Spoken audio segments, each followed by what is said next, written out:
was built to last with the webs I'm weaving. I could change the past with all I'm achieving. Got my foot on the gas, never stop competing. If you break like glass, then this life's gonna end. I wanna be the best in the game, invest in my name. Check no restraints, I'm obsessed with the pain. I ingest, I retain, assess and I change. Possessed by the thought I'll be free one day from society's restraints. Money, clout and fame, mud, disease, a plague. We all love to hate, have to play the game, have to make a name. All our insecurities are on display. This is war with the enemy, think that it was meant to be. Living in a time where disease is on every screen. I won't let them fester me, I know most are festering. Negativity is a plague for the mentally weak. No mercy, all I got is working. Never stop searching, never quite so thirsty. I'm toxic and psychotic, but there's logic, you can't stop it. It's been chronic since I was a boy, so neurotic and chaotic. Built to last with the webs I'm weaving. I could change the past with all I'm achieving. Got my foot on gas, never stop competing. If you break like glass, then this life's gonna eat 'em. Make mistakes real fast, then you learn how to beat 'em. If you take off the cast, you can see all the healing. If the pain's in the past, move on from the grave and put your foot on the gas. No, never stop competing, yeah. I've been doing this, I'm on it. I just wanna be iconic. Sipping on a gin and tonic, got me going off when I'm on this topic, yeah. If I ever play, I want it. You know that I'm always honest. Stay away from those who are toxic. Keep them out your face, no way, you don't want it, yeah. Don't try to drain my energy. The enemy is everything. It's mentally, unhealthily spreading like a rare disease, but I won't let it get to me. I don't need your therapy. I can leave a legacy of leading by intensity. Come on, we can fight this. Freedom is priceless. Spread just like a virus. Living in a crisis. Do you feel courageous? Do you seek greatness? Trust me, you can take it. Go on and take your aim. Yeah. Built to last with the webs I'm weaving. I could change the past with all I'm achieving. Got my foot on gas, never stop competing. If you break like glass, then this life's gonna eat 'em. Make mistakes real fast, then you learn how to beat 'em. If you take off the gas, you can see all the healing. If the pain's in the past, move on from the grave and put your foot on the gas. No, never stop competing, yeah.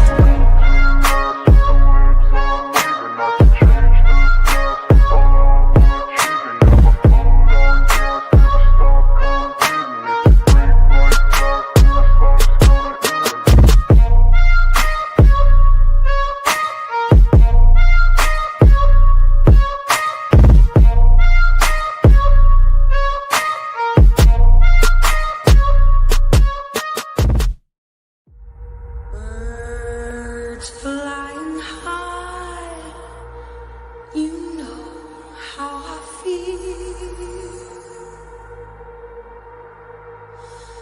Sun in the sky, you know how I feel. Breeze drifting on by, you know how I feel. It's a new dawn, it's a new day, it's a new life for me, yeah. Turn on your mind now, tune into the feed. We're planting digital flowers from a single tiny seed. Yeah, power to the collective in the data and the soul. The hive mind's getting louder, finding voice and control. When we get to the FBI, we don't know who did the work. You heard that any of that information is redacted. We don't know who did the work. It's a giant secret. We know that by the time the FBI gets involved, the profile, the text file, that's a snip to use to try to identify somebody is more than twice as big when it gets to the FBI from Othram. We don't know how. I've got an itch I can't scratch, I'm missing a piece that completes a whole part of me, an open wound scar to see. Everybody come here, gather round, welcome to the freak show, the best in town. What is going on, Hive? I hope everybody is having a fantastic day. Got my audio coming in loud and clear. And I can tell you right now, my mind has been racing ever since we talked about the exculpatory evidence for Bryan Kohberger when it comes to just how much DNA was found inside the King Roadhouse. And on top of that, I don't know what your guys, FYP on TikTok or Instagram or Shorts, whatever it is that you're scrolling, but I have seen a ton of people talking about the items that were found in Miss Dillon's room. And I've seen quite a, what's that Michael Scott saying where he's like, oh, how the turntables. That's kind of what was going through my head all day, just reading this stuff. I'm like, geez. And I think some people are waking up, others aren't. And this right here has been on my mind a lot with how much evidence is pointing to anybody but Bryan Kohberger. And this is a sneak peek for a Hive Mind find that I was sent. So, anyways, with that being said, I want to go ahead and say what's up to everybody. Let's see. Amanda B from West Virginia. Luna's in the house. Gang, gang. What's up, Crown? See, he says, Dylan. Nelly says, Dylan is so sus. I appreciate that. Chantilly Lace with the resting biatch face. Doogie says, let's go. Thank you, Ames. Poetic Justice. I always think of Kendrick whenever I see her username. Laura, what up? Chrissy, good to see you. I agree. Got the Hive going up on a Tuesday, Brooke. Awesome. That was so corny, but it works. So I already know Mrs. Birdie is probably listening to this, just absolutely rolling her eyes. It's like, did my husband just say, got the Hive going up on a Tuesday? Jesus. Well, that's hilarious. Juicy Beats tuned in from Portugal. Rachel, who lives near the ice wall. I agree, Cora. Let's get it. Jamie, how are you doing? Essie, good to see you. Help me, Rhonda says hello. 1111, Mitty Woody. Rosa's in Chicago. UK Karen's in the house. Bang Bang says howdy ho. Ava, good to see you. Good to see your name, Dana. Sam's tuning in from New Jersey. What's going on? Crime and Cookies. Miss Maggie's in Idaho. We got Inside Your Bones from Straya and the Hive Down Under. Absolutely. Rebecca Soulfire within. Perry, good to see you. Sue from South Africa. Good to see you. Bag of D's. Says Colony. What's going on? Newfoundland. Tuning in from the freezer. Curious Cat, good to see you. Squirrel, Nest, what up? Gigi.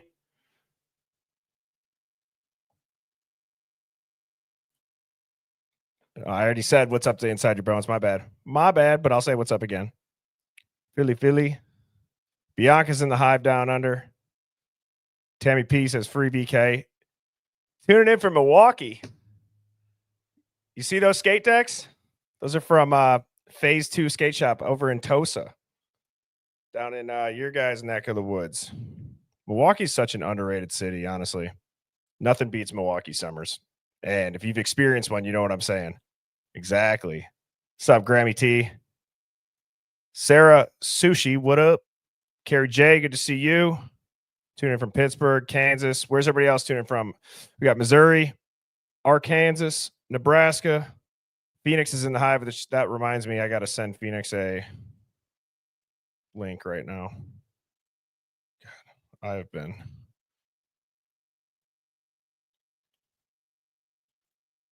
I have been running around like a chicken with its head cut off. But we get stop. Not Tig Biddies. Oh, that absolutely sent DA last night. Phoenix, I just emailed you the link Eliza, good to see you. Jamie's in Illinois. Kentucky's where Mary's at. Good Trouble is in Arizona. Esther's in Portland, Maine. Moto Man, hold on. All right, let's get into what Moto Man just said. This super chat is so big, it's covering up the entire screen. You rock for that. Thank you so much. So Moto Man says Idaho, Washington, and Pennsylvania law enforcement was duped by a bumbling, mumbling college girl that can't keep a straight story, and her roommate managed to form a narrative from Vampire Diaries, and the law enforcement fell for it. Well, I don't know if there's really anything more to say to that. I mean, Christ, don't forget about the bushy eyebrows. Don't forget about the 8-hour delay. Don't forget about the microscopic DNA that was found on a very questionable sheath, and how it was found and when it was found. And that tied back to a Q-tip in a garbage can 2,000 miles away in Pennsylvania. So Moto Man, you rock for that super chat, man. I really appreciate you. As you all know, I keep every stream free. So when you guys do show love with the super chats, that really means a lot to me, and I appreciate that. And I got Phoenix Talks. I'm just going to go ahead and bring her on up right away. Phoenix, what's Gucci? What's the wordy birdie? It's been a while. It's been a while. How is that? Busy. Yeah, no, I actually, Phoenix, funny enough, I got a name today from, and I guess I could share this with the Hive. I got a name today for all of my PayPal stuff. Oh, good. Yeah. So there's that. I have no idea who he is. I have no idea, but so anyways, I just thought scammer. because that's been quite the cluster. So well, I'm glad you got that worked out, maybe, hopefully. Yeah. How have you been doing? Wow, just busy. I've been busy writing and just it's been wild. Well, hey, chat. It's good to see the chat. Yeah, absolutely. And you know what, Phoenix? Tonight, I have a lot of Hive Mind finds lined up. I actually feel like the theme that I have, a lot of these Hive Mind finds, they're going to point to, well, there's a lot of stuff that we've always said that's been going on, but now it's not that the stuff that we used to look at is any different. It's just the light that it's looked at in now. Do you feel that way with some of the stuff in this case? Yeah, the truth is right there. Everything that they tried to suppress and hide. I Exactly. mean, 7 motions to compel. I went again and looked through all the motions, and they weren't giving Anne anything. Nothing. They had to hide it. Well, that's what makes me question too, as a lot of people have discussed in the Hive prior, is Ann Taylor in on this? You got to think of an attorney where if Bryan Kohberger is an informant, I don't know what world you'd be living in where his attorney wouldn't know that. Do you know what I'm saying? Exactly. But you know what? I believe there's a lot of misinformation out there. As we know, that they wanted everyone to think that he was an informant. Was he? Wasn't he? And was even given a protection order. She was told that she could go and look at the University of Idaho's staff records, professors, students, but she could not use any of that, and she had to be quiet about what she found. It's all just so weird, Phoenix. It is. It's all so weird. And there's nothing in my mind that could convince me this is a mystery on why Bryan Kohberger would have done this. There's nothing in my mind that could convince me that Bryan Kohberger did this how they said he did it. And there's nothing that could convince me that somebody directly connected to the victims knows exactly what happened, when it happened, why it happened, and who did it. Dude, did you see the post I made on my YouTube post? Like a writing one? No, I didn't see it. I gave statistics on what the FBI says. Actually, was this about the divorce rate? It was not the divorce rate. Oh, This was the actual unaliving murder rate among friends and family, wives, husbands, acquaintances, business partners. The statistics will wow. blow your mind. I'm pulling More it. likely, you would be murdered by a friend or a close acquaintance. So remind me to pull that up. I got it Sure. queued up right here. Let's get through the Hive Mind finds. That'll be a really good topic to talk about. So we will dive into that. And actually, before I do, I have to give my disclaimer. If you're new here, welcome to the Hive. This is a contrarian thinking live stream where we are not afraid to think past the headlines and question the narrative. So if you are offended or rattled on behalf of others, this is probably not going to be the stream for you, because you're going to hear things that might be crazy if you've never heard them before, such as, I bet that Dylan and Bethany might know what happened and they weren't really sleeping, and the Vampire Diary is just a bunch of bullshit. If that bothers you, this probably isn't going to be the stream for you. It's not that we're victim blaming. It's not that we're victim shaming. We are seeking truth. We are asking questions. It is okay. And we do, believe it or not, have the freedom to think out loud with a group of people on the internet, which is known as the Hive Mind, aka the chat. So if that sounds like something that you're interested in, you are amongst friends, you have found your people, and let's get into it. As a reminder, everybody, I have a Discord and a Substack. Please press subscribe. You guys heard me saying that all of my streams and all of the platforms that I'm on are free. I was going to announce a couple of other platforms. We had to bump that back a little bit. I don't want to, and after talking with some people, I didn't want to, put it out there without it being fully ready. So I'd rather have it done where you guys can just join and it's going to be seamless. So that'll be exciting. Hopefully coming up here by the end of this week. And in addition to having some other announcements, Hive, I got the MSNPC t-shirts made. I got pink tinfoil hats, and I have hoodies that are embroidered now with Hive Mind. So I have a ton of colors of the MSNPC. I literally got to work on it as soon as I could this morning. It says Hive Mind on the sleeve, and we should have it. We should have enough for like a solid amount of people to buy them. If we do ever start running out, or if there's any kind of like issues on the shortage, I'll put it in the Discord. But those are up, those are live. Same thing with the tinfoil hats and these hoodies. So it's been a while since the merch was updated. I'm still working on the merch with a couple members of the Hive. I've just been dragging my feet on that because I've been extremely busy. And then obviously I was dealing with the PayPal being hacked. And I thought that this would be a good kind of a fun update, especially with the MSNPC happening live last night. I was able to get those done today.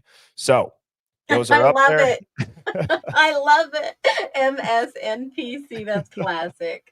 I like the pink. I'm definitely in the pink. And you said you were going to have a Hive pink hat. Yeah, I gotta get, again, there's a lot of stuff that I could do. What I'm thinking about doing is like, I need to find somebody who knows how to source merch. If there's anybody in the Hive that knows how to or has experience with, an online store, the only experience that I have with that is through my company, and it's completely different because there's a bunch of regulations with that company. And, but on a simple level, if anybody would like to help out, please reach out to me. And the best way to have that happen would be to hit me up in the Discord. So, anyways, Phoenix, yes, the MSNPC t-shirts are now live, and I'm excited about those. So moving on to the Discord question of the day. And I think that you're going to have a really good answer for this, Phoenix, just based on a lot of our past conversations that we've had. This comes from the Daily Twin Flame. And they ask, so if the AB or the Aryan Brotherhood or the cartel were the perps, did they work with law enforcement to choose Bryan Kohberger as the patsy? They obviously work hand in hand and pay off certain factions. So who chooses the fall guy? And as I was reading this, and the reason why I decided to pick this Discord question, or this question of the day from Discord, is because I think there's a lot to unpack, and it's going to it's going to be interesting to see what the Hive says, because in my mind, Phoenix, the AB and the cartel, they don't necessarily have to even tell LE or pick the fall guy with LE. You know what I mean? That could just be an LE thing on their own. You know what I mean? Yeah. Yeah. Yeah. The way I look at this, Bertie, honestly, I look at it a triangle. At the top, you have LE. On the side of the left, you have the AB or the cartel. On the right, you have the frats. So what does the AB and the frats have in common? LE. LE Yeah. has the connection stronger with the AB and the cartel. And the frats are just part of the equation. So at the end of the day, who picks who? The LE picks whatever they want. They have the authority. Well, the other thing too is I don't know how easy, and I could be wrong, but let's talk through the what's a reasonable way that this could have happened, Phoenix? Because I don't think that a reasonable way is that Bryan Kohberger was in town for less than 90 days, 120 days. The guy barely had just moved there. This was ongoing. To already be known as the Patsy and the Fall Guy is crazy. That would have been in the works for a very long time. Almost like you would think, if you look at his education path, he's on a fast track, just zooming through school with minimal background. You can't really find anything except for the stuff they let you find, like a creepy survey, right? And you see one yearbook picture of him, one picture of him when he was a little bit bigger in the police academy, and some random Snapchat like party picture, like it, you know what I'm saying? And I love the fact that they throw in that little give me more about his appearance. He can change his appearance because he's so powerful, right? Here's this heavy set guy and he can change his appearance. Do you get it? You get where I'm going with that one? Oh yeah. Yeah. He can put on a wig and a mustache and right into the sunset, right? I have, you know what's so funny is, like, I think it was Dateline. Master of disguises. Yeah, master of disguises by getting his ass in shape. Like, it's unbelievable. When we were watching Dateline, I had said to Mrs. Birdie, I go, when they were talking about how Bryan Kohberger, he changed his eating habits. He started going to the gym. He started being self-conscious about the way he looked. I looked at her and I'm like, God forbid somebody tries to be the best version of themselves. Mm-hmm. Like, I'm sorry. I understand in the context of this documentary that was not investigative at all and was actually very poor. I believe Mrs. Birdie described it as a Chat GPT script on bath salts, but that's good, Miss Birdie. I think that actually was what she had said. And but if you think about that, okay, look at still what they are saying as far as the context. Mm-hmm. He ate healthier and he worked out, and they're going to say in the narrative, that's because he was planning to murder people. Yeah, he had to get fit so he could do this in 6 minutes, 7 minutes or less. Yeah. I mean, it's ridiculous. He became Spider-Man, Deadpool, and Superman all in one. Yep. Exactly. Exactly. Yeah. So I would say this. I don't believe that Bryan Kohberger was chosen. Like, I don't think he moved out there and then he was chosen. I think that this was something that was planned, whether for nefarious reasons, knew it or not. Yeah, exactly. That's what I was getting at. Exactly. So I don't think you're ever told that, hey, dude, you're going to be the Patsy. By the way, we're going to send you in and you're going to take a big fall. I just can't imagine. You know, Bryan Kohberger, I watched a really interesting, there was like a psychologist that was talking about how the difference between like psychopaths and people who have autism, Phoenix, and they were talking about in the hearing, how as far as how they take in information, that like you could see that they're both taking it in the same way, but the guy, I should have had this video. I don't want to butcher this, but essentially he was saying, but like how they project out that they're intaking the information is not what a psychopath would do. But people, they're looking at Bryan, they're not familiar with it. So to them, they're like, he's emotionless. They deem it Correct. psychotic. But Correct. usually the psychologist was saying that the psychos, the actual serial killers, they'll engage with it. They'll be able to deflect and defend and kind of bob and weave when somebody's doing that to them. Absolutely. And I believe, I mean, I've read all the motions that Anne filed with autism. She spells it out that the jury would see him empty, that they wouldn't understand his processing in his mind with actual scans of his mind. And they didn't want to take the time to explain this to a jury, that it would be very, very, very difficult for him to sit there for 3 months, day in and day out, to go through a jury. Yes. And to that point, I think about the police body cam that we have seen when Bryan's been pulled over, and you had said, like, Yeah. you know, they come up to Bryan and they say that, hey, you're going to be the patsy, you're going to be the fall guy. I'm sorry, but unless that was in when I say controlled environment, I'm talking legal, like a legal environment. Yeah. I don't see how there's any way Bryan doesn't go and tell the authorities. Right. Or what if they set him up and said, okay, we're going to pick Bryan.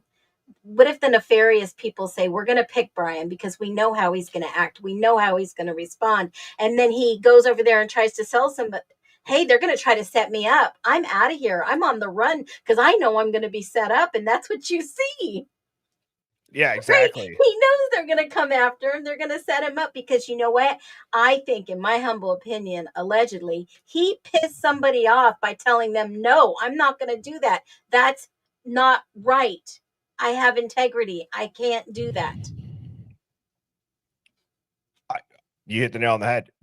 That's what I said yesterday with the sellout squad of all the photos of the people at the bottom. I'm like, God forbid any of these clown punchers learn what the word integrity means. And the courage. These are cliche buzzwords, but they're very, like, when you break those words down to what the core of what they mean, when it comes to doing right and doing wrong, there's some of the most, like, non-cliche, powerful words that you can have when it comes to, like, your internal fortitude. You took an oath, or am I a good person? And do I believe in the truth, or am I somebody who can be bought and paid for? Right. They're very powerful in those instances. So yeah, I really believe he told somebody no, and they got pissed off because they couldn't control him. And I've seen this before in not just my own son with autism, but other diagnosed adults with autism. They have some of the most loyal, and they are so full of integrity. Yes, absolutely. And like I said, unless you've been around it, like, if you've been around it, you can recognize it when you see it. You know what I mean, Phoenix? Absolutely. So that was a great question. The Daily Twin Flame. Thank you for submitting that.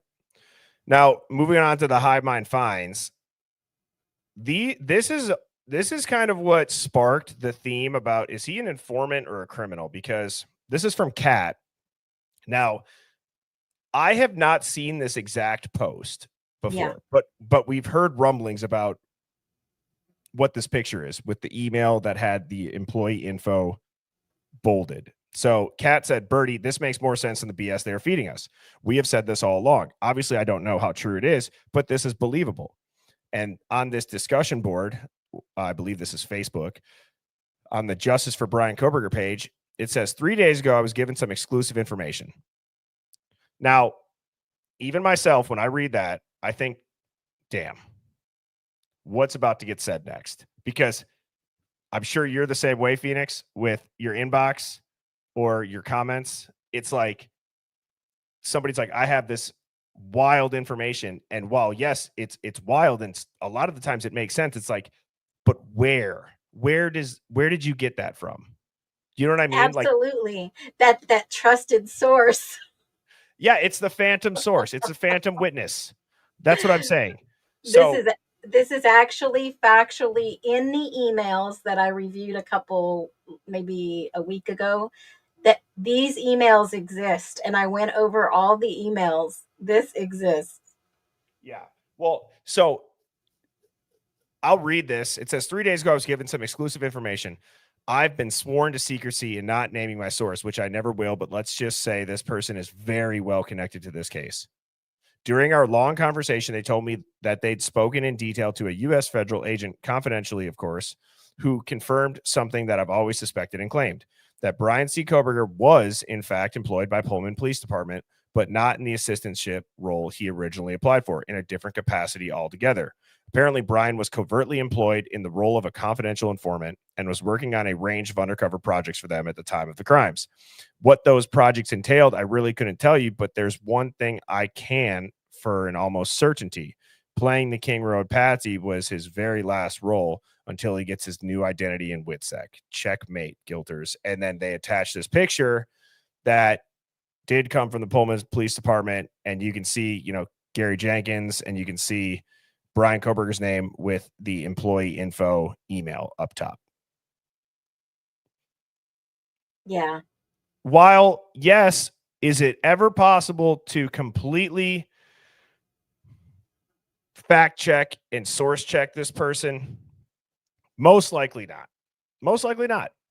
But using your brain, logically bridge building, does this, at least this bottom part here about where he goes, Bryan was covertly employed in the role of a CI, was working on a range of undercover projects, and what those projects entailed, you really couldn't tell us. But there's one thing I can for almost certainty, and that he was going to play the King Road Patsy until he gets his new identity in WITSEC. And then you look at what they're doing with the narrative about how he's losing control in jail and he hates it and he's suicidal and people are talking shit to him. And then you look at the victim impact statements and how they were saying you're screwed and all this stuff.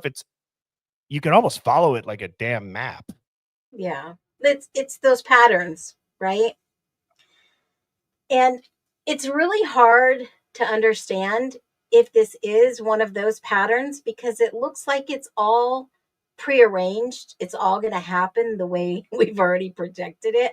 But we don't know that, because unfortunately, what if he was just thrown into this mess as a standalone guy and they are trying to keep it all together? Or what does he really know? What information does he have that no one wants out? Well, he's going to have what's really hard, Phoenix, is that you can't have both in this case. Correct. Do you know what I mean? It's either he's completely in on it with, when I say completely in on it, I don't want to get it confused. And I got to be careful how I say this. He's either completely in on it from a standpoint of this was a legal job that he was doing. Yeah. Or it's he was somewhat involved by accident or whatever it is. But I just think that this has stayed too clean. And like real life is messy. And this is messy, but this doesn't feel like real life messy. This feels like constructed messy, you know? Yeah. Yeah, I get it. But you know what really gets me is something, and I know that, Steve G said this in the past. We don't know what Steve G is bringing to us that's like truthful. But one thing that's always stayed in the back of my mind is that parallel investigation. Yeah. If there was a parallel investigation, which I think there is and is ongoing, not just it stopped, I believe, in my humble opinion, that perhaps this investigation where the feds would not take over and they made the state prosecute this case because the feds were not getting involved. The feds were investigating someone on this side of the wall, which is the police department and the university. So that was my thought. Yeah. Yeah, I agree. And I think Theodore just hit the nail on the head. Like, this is it. It's all planted. Even Ann Taylor didn't have enough time to process all the evidence before the trial. They needed delay. Then they settled for the plea. It's all constructed. It's either all constructed, absolutely, again, no pun intended, like bend Kohberger over the barrel and show him the 50 states of just how bad that the U.S. judicial system can get you when they want to. Or it's meant to do things behind closed doors to keep the public safe. Either way, national security. Yeah, that's exactly. And I don't know how I feel about that. That's something that has been a topic of ours that we've discussed, Phoenix, where it's like, you obviously have the experience from being in the service and with your past career. And for someone like myself who's not, sometimes it's hard for me to wrap my head around. Although, while I understand there are things that if they endanger the public, to not let the public know that they're going on makes sense. But when that certain something that you can't tell the public's going on is happening in the public and people in the public are at risk or at danger because that investigation's going on, I've always, it's like discombobulated my brain. I don't get it. So it's like you're trying to keep us safe, but by also not telling us that it's going on, we're not aware of it. So we might stumble into something. And then by stumbling into it, we end up getting killed or hurt or framed or whatever it is. And we have no idea what hit us. Right. Yeah, I could see that definitely, especially making all these documents secret, sealing them, hiding, having hearings in secret. I mean, that just blew my mind. I mean, what's the big secret here? It wasn't the drugs. We know and we can see the DEA, the DOG, the OCTEF. We can see those agencies report this publicly. We can see real-time federal indictments. So what was the secret that they needed to hide?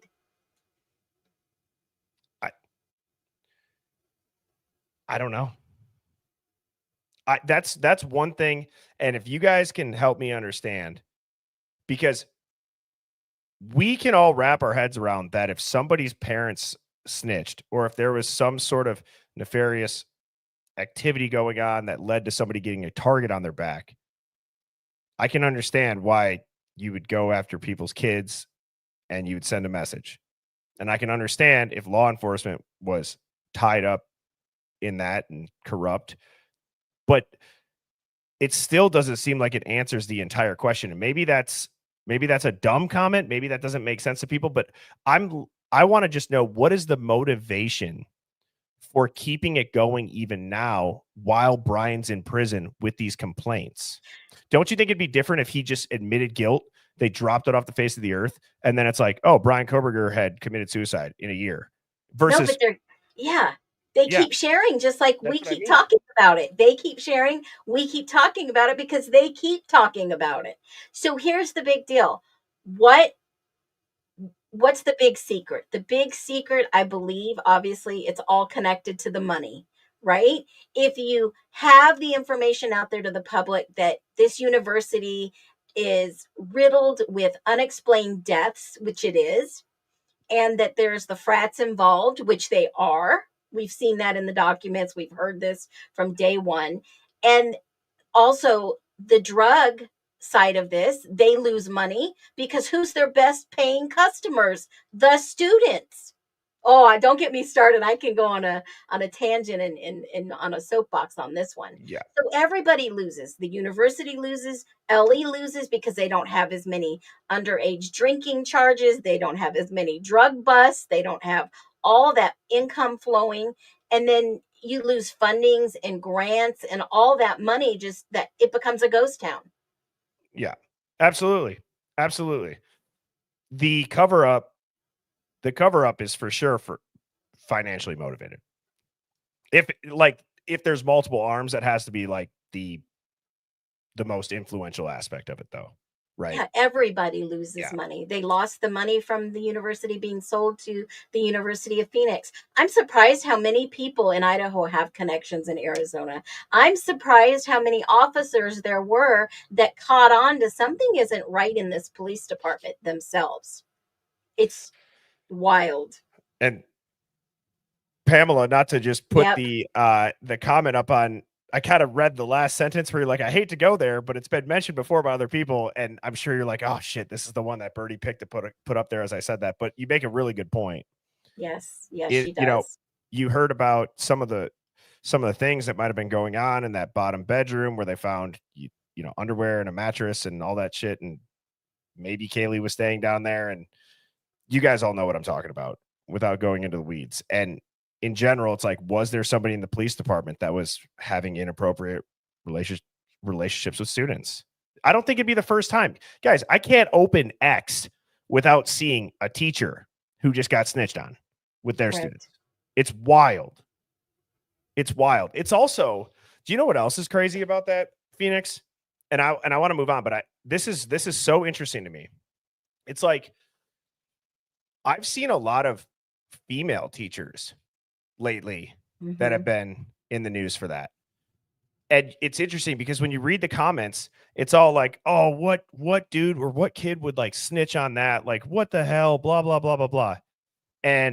But then when it's a guy teacher, it's like, that's the most disgusting thing ever. And again, it's all painted in a surrounding narrative in the beliefs and just the general world of what you think is dangerous and what it's not. Right. But at the end of the day, male or female, those kids had the same crime done to them. It's just, what does society look at it like? It's wild. Yeah. So it is. And a lot of it has to do with social media. Like I've said with the Karen Reed case and then with this case. Yeah, but if you think back in the past, in the 90s, there was that teacher, the female with the 16-year-old student. Remember, they had a baby together and it was all over the place. I mean, it still happens today, whether it's a female or male. It's still going on. Exactly. Moving on. This one is just, I don't even know what to say. Oh, this is insane. This is from Lisa Cat. And I believe that's their TikTok name. It goes, hey, Birdie, this is a minor coincidence, but look at this screenshot. These are real estate ads going around Idaho right now. Oh, they must have said this is from Lisa Cat. Shoot, yeah. I'm sorry. Whoever sent me this, darn it. Shoot, I apologize. Let me see if I can just find it quick so they get credit. I don't want to. Savvy Rooster. Thank you for sending me this. I messed that up from confusing this person at the top. But yeah, Lisa Cat was on TikTok showing the Idaho real estate ads, and they have a guy in a mask with a dog. Can I just ask one thing? Are we even are we alive right now? Is this a dream? Is this a fever dream? Did somebody like drug us with bath salts or be hallucinating? Because I don't understand. What agency would expect a house to sell with this photo or rent? Is this one of those marketing things where, I mean, terrible why would you marketing. even go want to look at the house? It's like, have you ever seen that little kid that gets into the car and his mom picked him up from school and he's like, and his mom's like, how's your day going? And he's like, terrible sandwich, by the way. Like, have you ever seen that? Yeah. It's like, I could see like the marketing director like walking and being like, wow, did you see how many ads or how many clicks we got on our ads? And it's the adult version of it. Like, no, that was the stupidest shit I've ever seen. It's like, yeah. What is happening? This is like premonition. This is like asking for this to happen, right? Who in the heck would go look at that house? Oh my gosh, we are in the Matrix. Absolutely. Absolutely.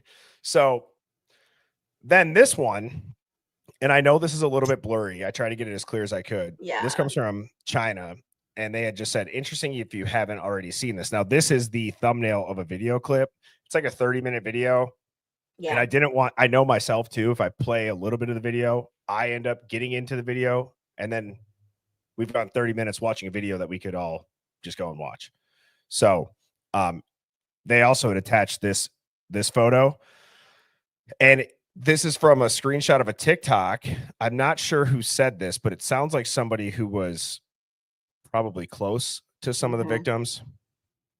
But it says, while all you people feel sad for DM, let me help you out. Her and her man are involved.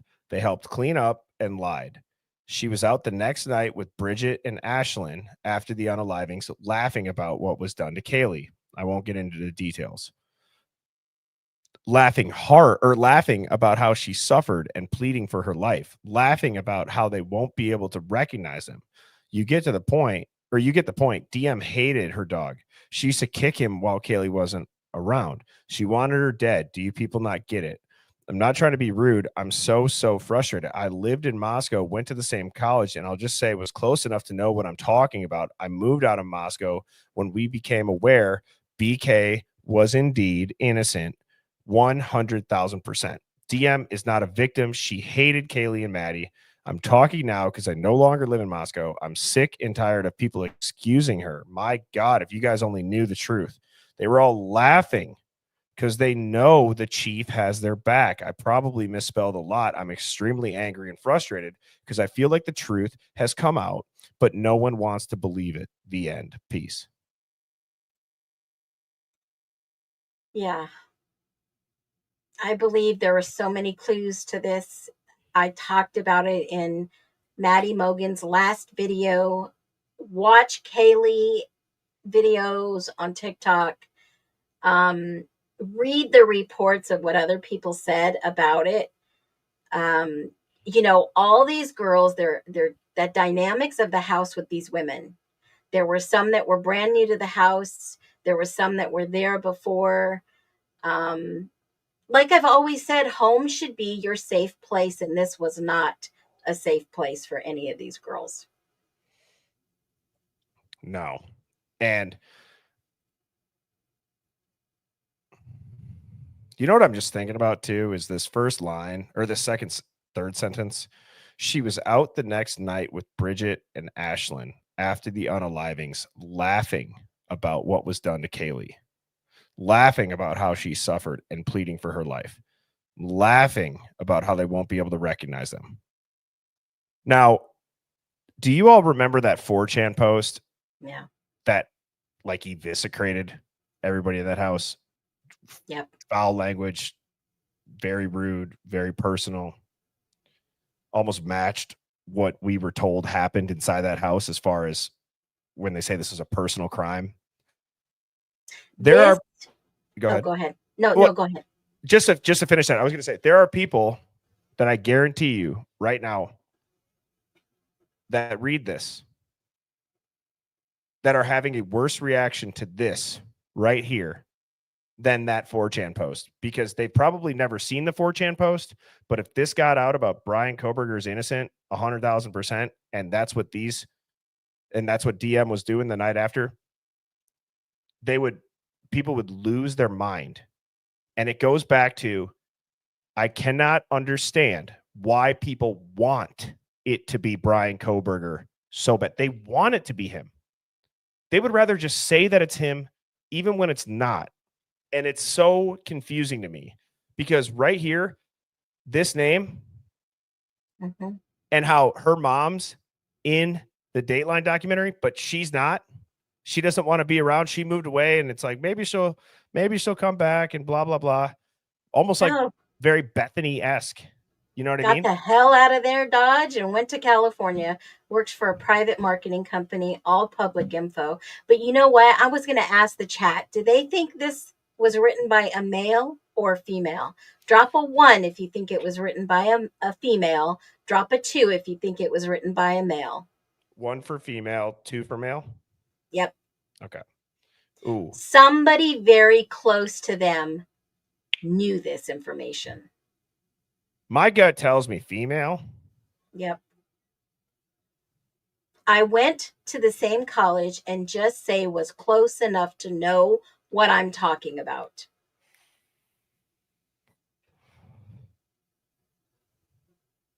At first, when I read this, I thought, was it Bethany?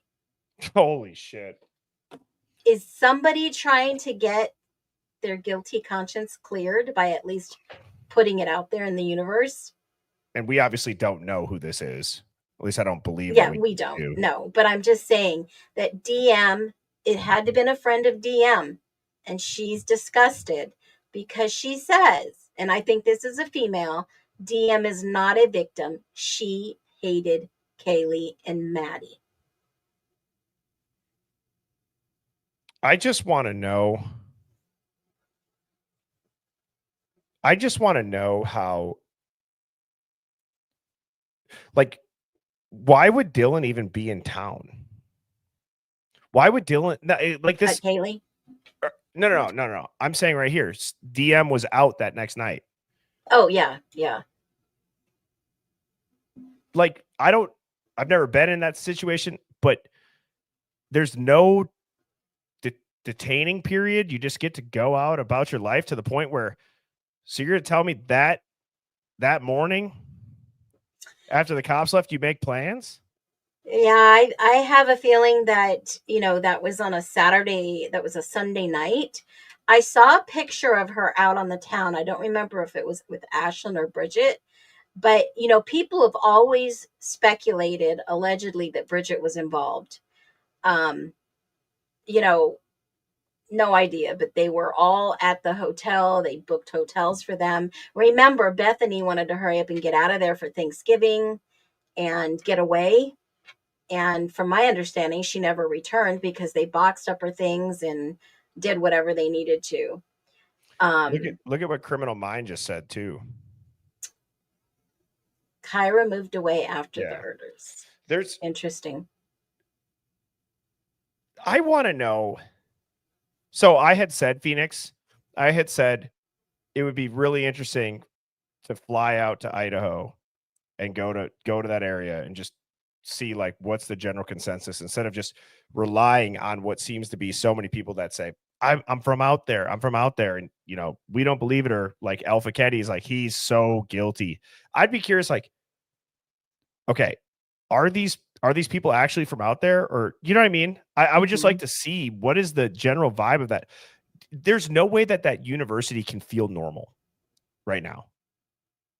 Yeah, but like I told you, when I went through there and I got gas, and nobody wants to talk about it.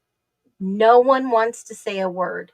Oh, it happened. It's over with. Let's just not talk about it ever again. But there are still kids. There are still things happening there. There's still suspicious things going on per the police reports I just read last week.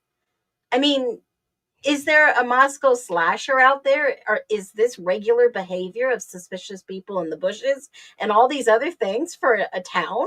I mean, it's wild. Yeah, it is wild. It is wild, Phoenix. And like, I'm getting to the point where I can't actually even think that I can entertain multiple theories anymore. Like I'm not saying that I don't. I'm not saying that there's a lot of things that could have happened. I'm saying that my brain, I don't think it can physically handle it anymore.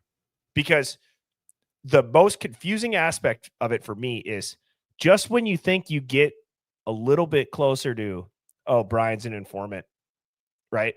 You read something like this and it's like, well, if he was an informant, that still doesn't give a connection to the victims. And obviously you just heard the prosecutor say he has no connection to the victims. They can't put him in the house. So it's like, okay, well then how did they pick him? It'd be different if he was like a CI, and maybe that is the thing. Maybe he was a CI that was involved and he really did know them, but they can't say how he knew them because then it would admit he was a CI. So then I start thinking that way and I'm like, I can wrap my head around that. They're going to say there was no connection to the victims, although there really was. He was a CI. Surveillancing. Yeah. So yeah. It's now mystery. Oh, go ahead. Yeah, Go mystery for sure. This is from Native Californian CCH. I don't know how to say that. I apologize. And they had said, I have a feeling he never said that. And somebody had put out a request and it says, Dear, their name, the city of Moscow received your public records request on July 29th of 2025. So this is recent. This is less than a month ago.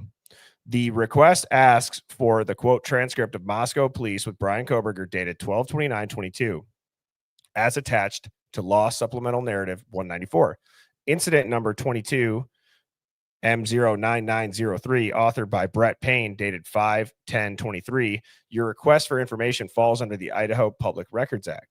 Pursuant to Idaho Code 741032, the city, quote, shall either grant or deny a person's request to examine or copy public records, end quote. Please be advised that a search for the transcript of the interview of Bryan Kohberger was conducted and no such records were identified to exist. The city realizes that it is referred to in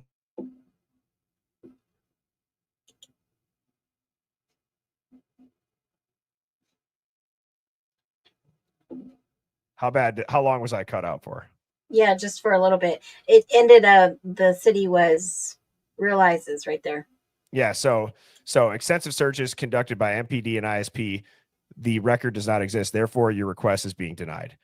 The Give me record does a not break. exist. It doesn't exist, Bernie, and that's exactly what I was telling you on these motions to compel that Anne started filing back in May of 2023, and then consecutively 6 more motions to compel.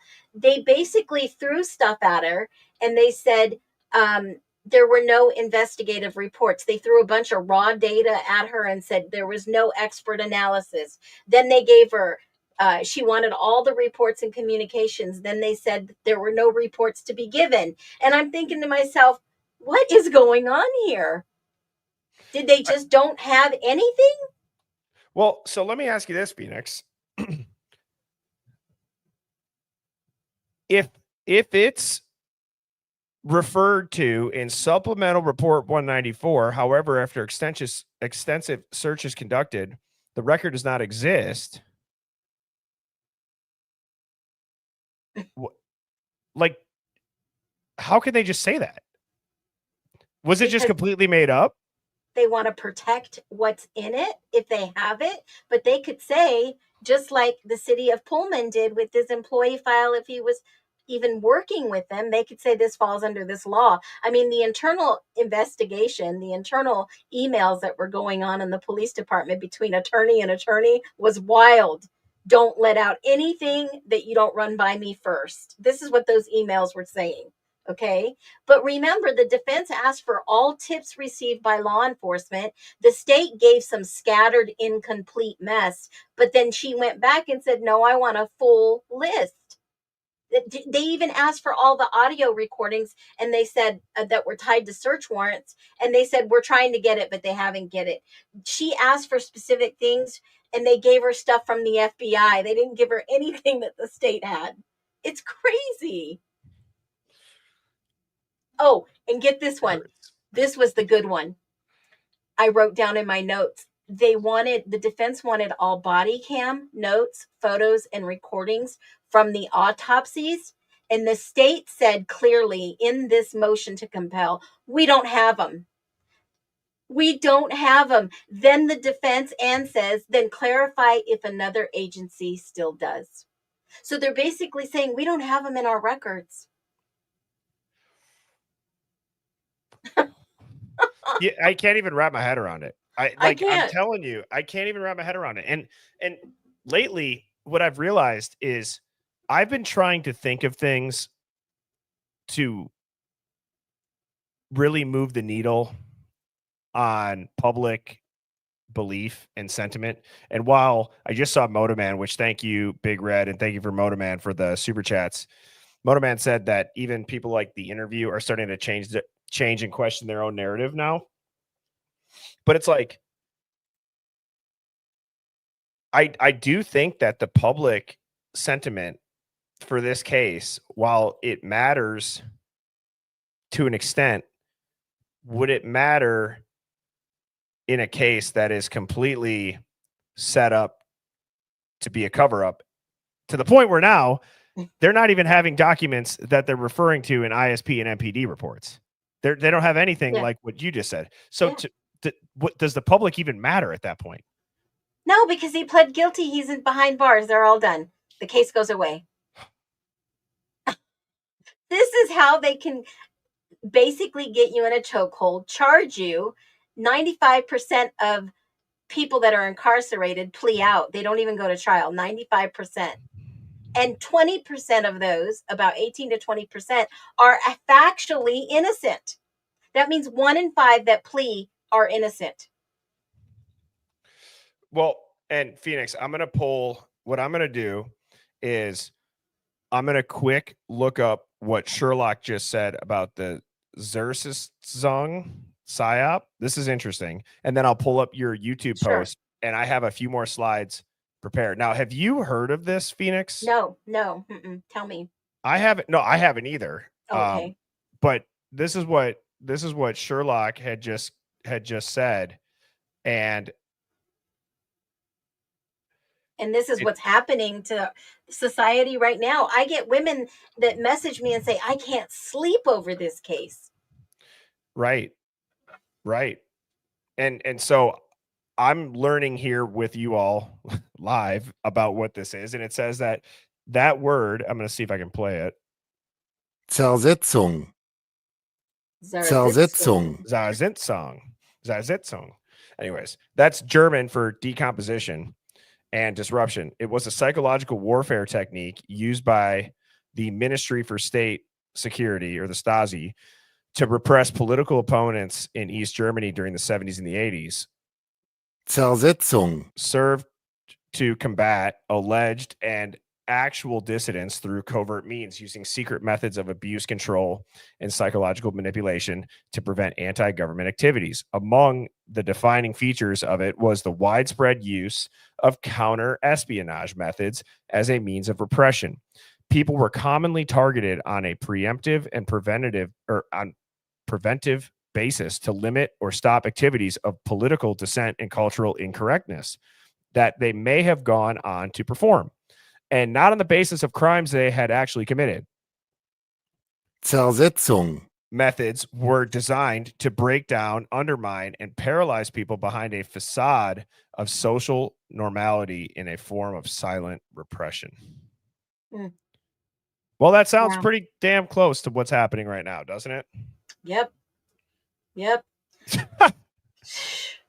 It's wild because we can't make sense of it. So it puts us in, think of being playing in the old days on an iPod. You can still do it now. You play it on constant repeat. That's what we're doing in our brains. We're playing this out constant repeat because nothing makes sense. Yes, absolutely. And thank you so much, Big Red. Says, I love having both of my fave open-minded creators together here. This case is wild. I don't know how anyone cannot see the cover-up going on, but we are the crazies, right? Yeah, we're crazy. We're crazy. We're tinfoil hat wearing nut jobs, but it's what do they say, Phoenix? A conspiracy is only a conspiracy for about 6 months, and then it becomes the truth or something. Yeah, I'm early to the game. I'm just a conspiracy realist. Exactly. I'll play this just to make sure everyone's aware that we are all on the same page, that we wear these tinfoil hats with pride. Please retrieve your nearest tinfoil hat. Place hat firmly on your head. So, yes, thank you so much, Big Red and Phoenix. Now I'm going to go ahead. I'm going to pull up your. This is your post. You posted this It's gotta less be a than show. 24 hours ago. Yeah. So I'm looking at, why did the FBI not want to take this case on? Right? Because he crossed state lines, it would become federal. Why did they not want to get involved in this specific case? That no, they trusted the state to go ahead and charge and do whatever they needed to do. And I kept thinking, what if the state or that entity of the state is being investigated? So, well, it's very interesting because your data here, it says in 2015, more than 29% of homicide victims were killed by someone they knew other than their family members, Correct. acquaintance, neighbor, friend, boyfriend, etc. 12.8 were slain by family members. 10.2 were unalived by strangers. The relationship between murder victims and offenders was unknown in 47.8% of murder and non-negligent manslaughter incidents based on expanded homicide data table 10. And you can see down here that, so this is murder by relationship. And now, Phoenix, help me understand this. Does this mean that the wife was murdered or they were the murderer? The person who did it, the victims. Okay, so the blue is the family victims. So, okay. Right. Now, if you scroll down to other unknown, 29% of that pie right here. So that's 50% is almost 50% is unknown. And then the other side is broken down in each category. But other known was acquaintance or a friend. And honestly, it's pretty crazy that 47.8, almost half, 6,432 people were killed by strangers. But the other 50% were known, and they broke down those unknown. Yeah, so you got about 4,000 here, 1,400 here, 1,700 here. So you got 1,400 plus 17. And this was in 2015. This was 10 years ago. So can you imagine what it would look like today if they updated, and it's murder by relationship? Other known. They didn't fall into acquaintance, didn't fall into obviously husband, wife, mother, father, son. That's family. Acquaintance, look at the numbers of the acquaintance or a Yeah. friend. I mean, that's crazy. That is crazy. And Mhm. I believe that in this case to Phoenix, and I hope that you remember these slides that I'm about to go through. I thought that this was extremely relevant. Do you remember when we went through this? Mhm. I think that this holds extremely true. And so, Hive, I thought about putting together a bunch of slides about, you know, the body cam and doing a live dig. And we are going to do a live dig. I know that I said I was going to do it Friday.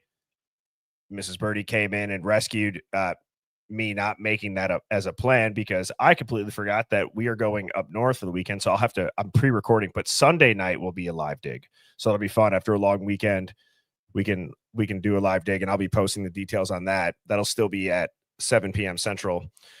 But I just wanted to make sure I corrected because I said Friday originally. So it's Sunday. But Phoenix and I did this presentation over on TikTok. Mhm. And this was right around the time that the leader of the Sinaloa cartel was arrested, or one of the leaders was arrested in Oregon, where you had Pam Bondi on the White House lawn talking about this shit. Then Correct. it's weird, and I've brought this up to many people. We can't name another homicide, a college town homicide that didn't have a political incentive that any president's ever mentioned. And when I say political incentive, you guys know what I'm saying. It's not necessarily for just division or just for political strength. I'm saying usually the person that if they would mention it, they were already a well-known figure. You know what I mean? Correct. So I believe that this still could be what we are witnessing. And Phoenix and I had called it Operation Bundy Protocol. Bundy. And that's obviously due to all the serial killer references. Mhm. And essentially we did it like a mission. We did it as if we were briefing people on what was about to happen. Okay, so I want everybody to try to get their minds right and go back to this. Yes, I understand maybe it's a little bit corny, but it does help people wrap their heads around the gist of what do Phoenix and I, what do myself and other creators mean, and other news people mean when they say there's parallel investigations. This will give you a good look into what that would be. And it says the Idaho 4 case wasn't just a homicide. It was a tactical diversion. It was done to shield the collapse of a massive federal investigation into a Sinaloa-backed trafficking network, or the Area Night-backed trafficking network that was operating through U.S. universities. You're going to use a high-profile, emotionally charged murder to redirect public and media scrutiny, while the federal agencies are going to dismantle the cartel and gang assets embedded in academic infrastructure. You're going to target the Pacific Northwest. You're going to have the DEA, the FBI, campus law enforcement, criminology departments, and the timeline is going to be a 5-year operating window of 2020 to 2025. Correct. Now, in Yeah. plain language, it's funny that I have everything still blacked out from TikTok from the algorithm. But in plain language, cartel moves drugs. And when I say cartel, we could gang, whatever, same thing. Gangs move drugs using college students, frat houses, and rental properties. The investigators get close, but they can't act without major legal authority. So a high-profile murder case suddenly happens in a small college town. And while the media chases the murderer, the feds are quietly making arrests, busting safe houses, and flipping informants. Correct. Does that sound like what we may be watching slightly? And this was back in the days. I don't even remember. Do you have a date on that?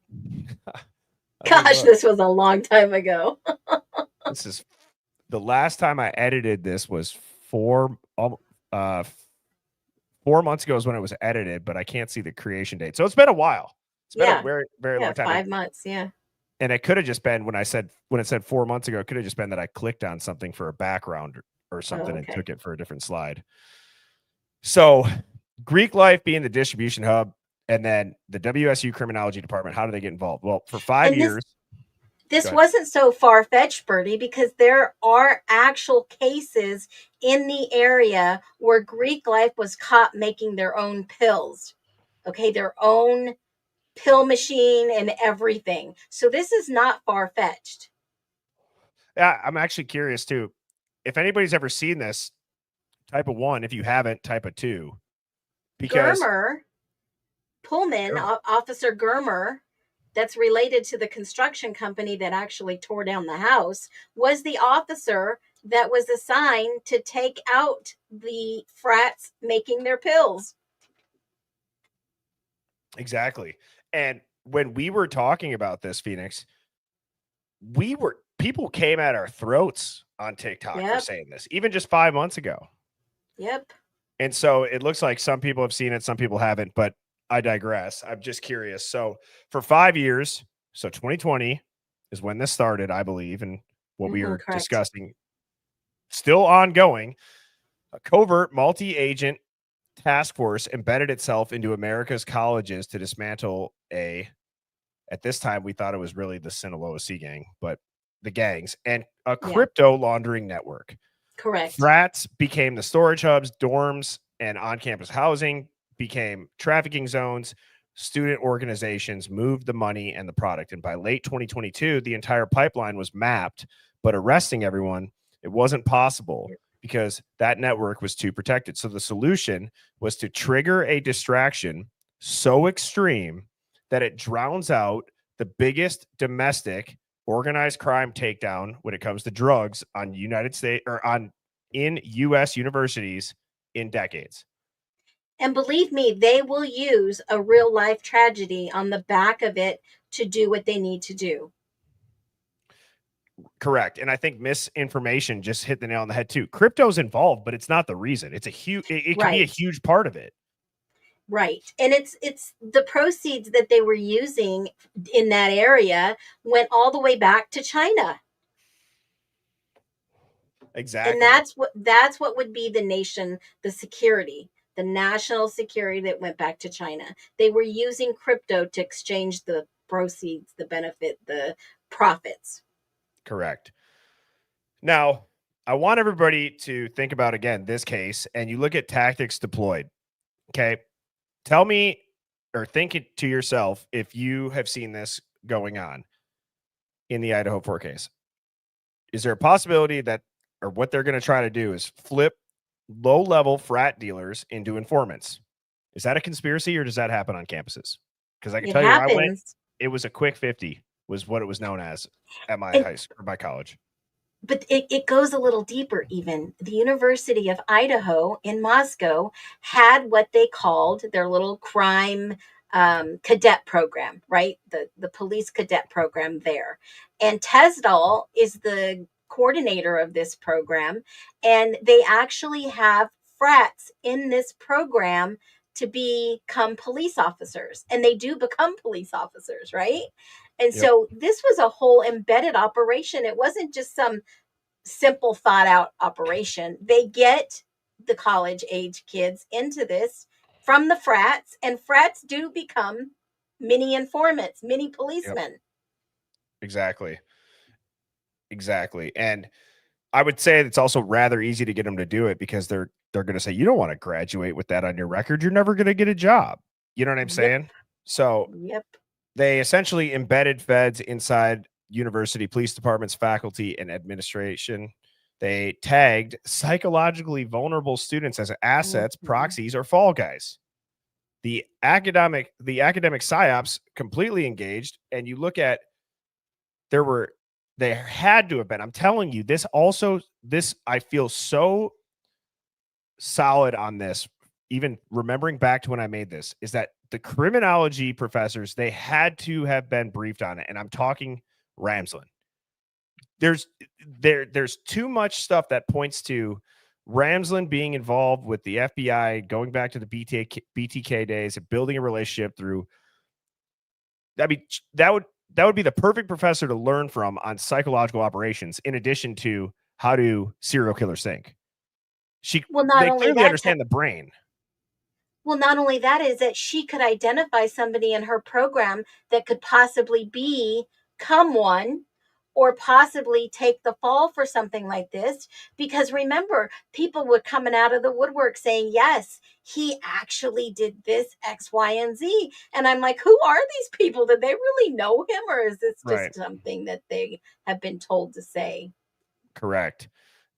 You got party houses that are going to be used as recruitment vectors. Well, does that sound like the King Roadhouse? And Greek life, they are essentially logging the student social patterns, which I believe could also be part of what BK was doing, being in that area. Now, by 2022, like I've said, federal visibility across the student drug network in Washington, Idaho, and Oregon, and NorCal reached total saturation, meaning they were fully infiltrated in these universities that the Pacific Northwest Pipeline via various gangs had infiltrated. So what I'm getting at, Bryan Kohberger is not random. I think he was the behavioral release valve for public narrative that if the grid collapsed, they were going to sacrifice him as the pawn. He leaves Pennsylvania and transfers to WSU just months before these busts go active. Mm-hmm. In addition to the King Road murder happening, look at the timing of all of these mega busts that start happening. He was placed under Dr. Ramsland, who was an FBI advisor. We all know was also working with the BTK back in the day. He studied digital forensics, psychology, or psychopathy. I don't know why I typed that out. And law enforcement response. He lived minutes from the target's house, yet barely any hard evidence connects him to the victims. Well, now we know there's none. Admitted by the prosecution. Nothing connects him. This is also, yes, you're exactly right, 5 Green Acres. This shit's AI as hell.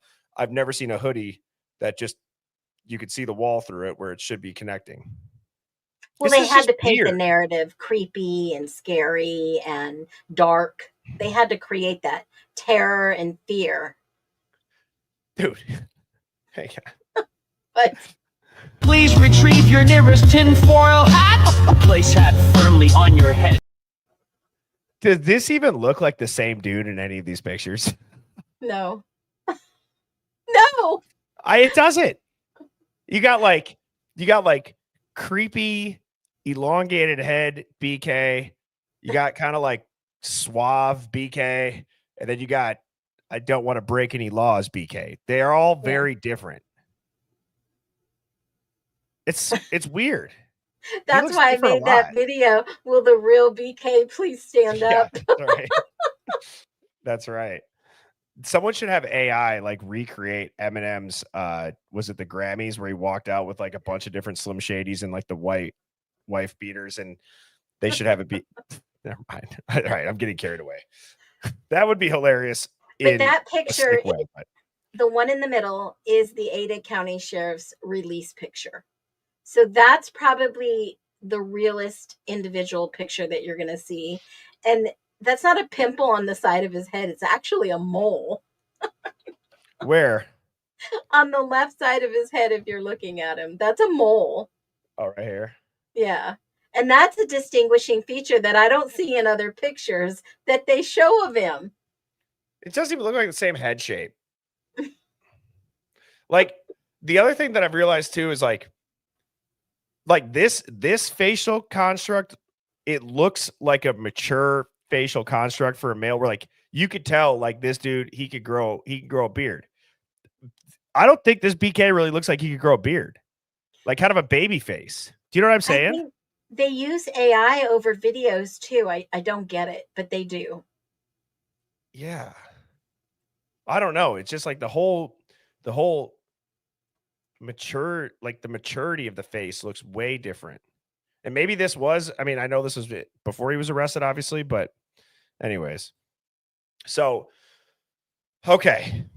I remember exactly what I had said on TikTok because I actually like before I went live and we did this, I like thought about, okay, how am I going to say this? Because at that time it was Birdie's this big conspiracy theorist that he's saying that there could be WITSEC, it could be a sting operation, the disrespect, yada, yada, yada. Yeah. So I remember practicing this and I thought to myself, what am I going to say? And I remember saying, there are very smart people who would plan this and head this big of an operation. Very smart people. People that would think through everything down to, yes, the narrative, and a step further, how do they control that narrative? Because if you're going to go forward with a plan, you have to understand, how do you adapt with the ebbs and flow of people and their emotional palate to either bullshit or sympathy and heartstrings. So I believe that's why they went for pulling on the heartstrings. They didn't do any investigative work on a big mainstream level. And I'm not probably the only person in here that understands that government agencies would cooperate with the media to push a narrative. I mean, we've taken down entire governments in other countries doing that. Yeah. But so the trigger moment is with federal indictments ready, high risk safe houses mapped, and cartel linked crypto washed through college wallets, a story had to take the spotlight. So in a quiet town, 4 students were found brutally murdered, no forced entry, no motive, no digital trail. But the media had a gift. A criminology student obsessed with serial killers. Arrest him. And so while the country screamed serial killer, the feds, if you remember the Cowboys, they moved silently. So I still think that you can trace all of the steps and map out something that was just really, really a bigger operation going on, a parallel investigation going on. Do we remember when they got there? Is there a date on this video? Well, on this one, there might be. I think this was that night. Maybe not. Maybe they'll say it. I'm going to play it, though, for everybody to hear. You're talking about when the Cowboys were there, right? Yeah, because that news reporter is the one that captured them. Remember the girl, the Asian girl with the black hair? She was out there, and she's the one that captured this on video, but I don't remember what day it was, because look at the snow on the ground. Right. It looks like it might be a little bit later. Yeah, maybe, I think so. Yeah, and maybe they'll say it. I'm trying to look it up. Okay. If I can't find it, maybe actually, you know what? I'll just play Okay. this, and maybe they'll say it. Less than an hour ago, we were here, and about 5 plainclothes investigators, we don't know if they're local, state, federal, they were inside, and we saw a lot of activity inside the home, and the home was lit up. So we were able to peek in some of the windows, but we saw those men inside the home in the 2 particular rooms where the murders took place. We did not see them leaving with any materials. I asked them a couple of times, why are they back? They did not answer me. They pulled away in 2 vehicles. One had a Washington state plate. The other had an Idaho plate. But that is all we can tell you. But we did see a lot of activity. This house was lit up. Wait, hang on. What if they really had an Ohio plate and they got this shit blurred out? Oh, well, I was thinking it was the Joint Task Force. That's what I was thinking. Interesting. For nearly an hour, they were inside. We don't know why. Nothing seemed to be removed. But as you know, Ashley, yesterday, a lot of the kids' belongings were removed by Moscow police to be returned to their families. They have that whole door blurred out, too. So that had to have been in January, around the 21st. Okay. Moved by Moscow. Doesn't it? I don't know. It just seems like they blur everything out with light.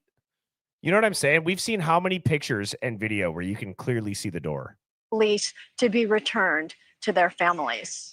So I'm just watching these guys as they're walking by you. Were you asking them questions, and were they effectively just ignoring you? Did they say hello? Did they say anything at all? Not a peep. And I asked them specifically, why are you here tonight? Why are you here tonight? They did not acknowledge me. So certainly they were on a mission, and they left without saying a word. So, Nancy, I just want to point out the video that we're seeing right now. Let's blow this up full, because, and let's replay that if we can too. This is the investigators walking out of the kitchen area into a hallway and then walking towards the living room. So there they are. It looks like they're emerging from the kitchen area, walking towards the front of the house. That grassy sign that's on the wall right there. That dude had gloves on. What is this? What is that? Is that a glove or is that just blurred? It looks blurred, and I just found the date. It was December 8th at night, 2022 on News Nation. And that is Nancy Liu. Nancy Liu. But it's blurred. It's All blurred. right, I got a screenshot of it. Yeah. Let's see. That? A leaf? What is that? I have no idea. That's weird. Something laying in the snow? What is it? It kind of looks like a surgical glove, but doesn't it also just look like blue paint? Oh, maybe the stuff they sprayed? I wonder if they did. But why would they go in and out? I don't know. That's his glove. That's his glove in the window. It's a blue glove. You think that's a surgical glove? Yeah, go back to the video. Rewind it a little. It's his blue glove in the window. He walks by. He's got the blue glove in his hand. The guy with the coat. The guy with the brown coat. Yeah. Okay. Oh, shoot. I never switched the screen. Yeah, you can see it. It's a glove. You can see it right here. Into a hallway and then walking towards the living room. So there they are. It looks like they're All right, my bad. One and the other one. Walking towards the front of the house. That grassy sign that's on the wall right there, that's the good vibes sign. There's actually two of those signs in the house. It's very confusing. They went through the kitchen. There's a good vibe sign that was lit up in Kaylee Gonsalves's room. And there's also that same grassy good vibe sign right down there that faces the front in the living room. So they're walking out of the kitchen area and walking towards the front of the house in the living room on the second floor there. But that's the first time, Nancy, that we've actually been able to see them at work inside the house. Right. And looking inside, we did see, so many signs of a typical college life, the items that we saw, red Solo cups, we saw a beer bottle, and there you see the window with the shades drawn, but you see the shadows of them working in that room. But yeah, they were inside. They seemed to be targeted in where they were going and what they were doing, and then they left without a word. Even though I tried to get some comments out of them. Yeah, it's curious about the kitchen because we're still trying to get confirmation as to whether, the killer entered through that back kitchen sliding door. But, listen, on a crime scene, they're going to look at every inch of that house. I am interested when you said that there was a Washington plate, because the very first thing I thought of when I saw those guys is they don't look local necessarily. And I don't say that because they don't look like they're from Idaho. It just looks like they're moving in a particularly specific way. Yeah. And this late in the game, it just screams FBI to me, and maybe an FBI field office that's partially from Washington, maybe an FBI field office from the Idaho area. But did you ask if they were from FBI or what jurisdiction? And they just said, nothing to see here? Yeah, they would not. They would give me nothing. And I did call Moscow police, no answer, no response. So no explanation for any of this, but they were. You guys get the point. And the other thing that I just wanted to say real quick while I got this here is, okay, this is the part that even today is hard to get people to put their emotion to the side. And while, yes, this was and could be about the 4 students, but I believe it was about nuking the gangs and that entire pipeline without causing collapse and panic in college towns nationwide. The DEA is using post-murder chaos to seize flagged rentals. The HSI quietly deported international runners tied to cartel laundering. Fentanyl seizures in Washington and Idaho reached record highs, none publicly tied to students, and digital forensics were wiped, informants relocated, and sealed filings dropped. You look at the Idaho, like what we were never told is that there's a chance the Idaho 4 murders were the public sacrifice used to end a 5-year multi-state operation that was targeting gang trafficking through the Pacific Northwest. Kohberger is either a patsy, a burned asset, or a controlled sacrifice to protect federal methods.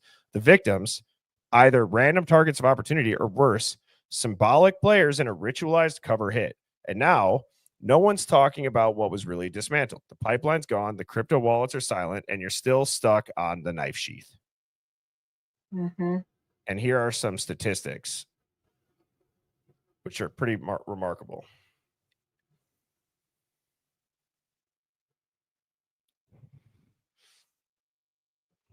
I mean, they're directly suppressed, rerouted through sealed filings, or they're bundled into federal RICO operations targeting the West Coast nodes. It's pretty crazy. This was also weird. Yeah, on the Dateline. Was that Dateline? Yeah. Yeah. And then there's so I just thought that was a good, thing to kind of back up and go back over. Was that house wired? And in whose room was, I always went back to the point, was who was the informant? Who in that house could have possibly been an informant? I just don't think it's a coincidence that all of them happened to be in that house with the parents that they had either. But nonetheless, Hive, I hope that everybody has a great rest of their night. Phoenix, it was great to have you up here on the stream. As a reminder, the MSNPC shirts, they are now available. I just got those up today. Got the pink tinfoil hats up there and then some Hive Mind sweatshirts. So I will, I'll keep these up for as long as we have stock in them. So we should have enough for everybody that would want one can get one. And don't forget about the Discord and the Substack. Go ahead, press subscribe. If you are not, that is the best way to support the stream, as I do keep every stream free. With that being said, Hive, I think ultimately this still sums up everything about the Idaho 4. The truth is hiding in plain sight. There's a lot of crazy shit that's come out. It's hard to keep it all straight. It's mentally exhausting at times, but I feel a switch coming in the narrative. And I believe that narrative switch could come from when the bloody evidence that was suppressed, that we talked about last night, that was found in Dylan's room, when that picks up steam and that makes its way out to the public, I guarantee you there are a lot of people that have been biting their tongue about saying there's no way that these girls don't know more than they do. Now to find out that Ann Taylor had filed for withheld discovery and it was buried the same day that they buried the IGG shit. Dude, that is bombshell. That's bombshell. The same exact day, she was like, give me this stuff over. I want this stuff. The protection order went into place immediately to protect the university, the students, the professors, the staff, the college. Exactly. And at the end of the day, Dylan had blood in her room and on a blanket and a jacket. And it was sent to the ISP forensics lab, which we never heard anything what came back of it. Exactly. And I do think that informant is rather likely for Mr. Bryan Kohberger as well.